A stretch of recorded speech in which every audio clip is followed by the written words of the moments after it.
We have a UCL game tomorrow, and Ancelotti had a press conference today. And Fede Valverde was the player that joined Ancelotti. And before we continue, if you love this type of video, just like the video. And also follow if you want to stay updated with Real Madrid news. But this is what they both said. Let's start with Fede. 24th in the table. It's bad. We are not used to these bad moments. We're used to being at the top. Atlanta have very fast players. Very good players. We're aware of this. We will try to give our best tomorrow. And then they asked if I talked to Tony Cruz this season. No, barely nothing. He gave me a lot of advices the past years. And he said I'm one of the captains. I have to be an example for my teammates. A couple games ago, I made a very key mistake that had never happened to me before. And that night, I had trouble sleeping. But I have to move forward and show that I'm one of the captains. And Vinny back, they asked? It's always good when injured players can return. And it's always a pleasure to be able to enjoy Vinny as a player. He brings joy, football, and the desire to keep winning. Whether he plays or not will be up to the coach.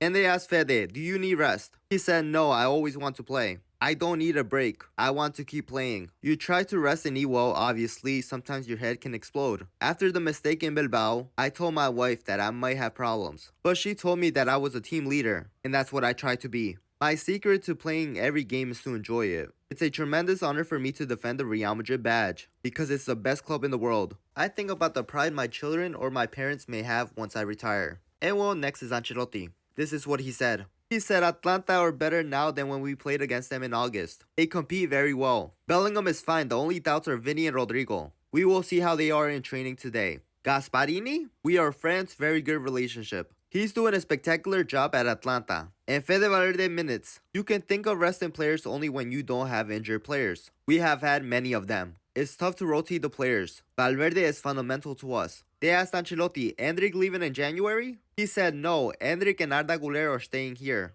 I always choose the best lineup. I don't care if a player is 18 or 40. Sometimes I think the team needs Endrick, sometimes not. I have no prejudice against the youngsters. I have used many young players throughout my career. And we know it's difficult to be among the top 8. We might have to play the playoffs. The 3 points tomorrow will be very important. And tomorrow's game can be our toughest game of 2024. And the relationship between the club and the coach is the key of Real Madrid's successes. And lastly, they asked about Mbappe. Today could be the first press conference without questions about Mbappe, but you have done it. Mbappe is fine, he's improving. I'm giving him the confidence he needs. He was good in the last 2 games. He's more active, his game tomorrow can be very important for us. And well, that was everything that was said. But with that being said, let me know what you guys think.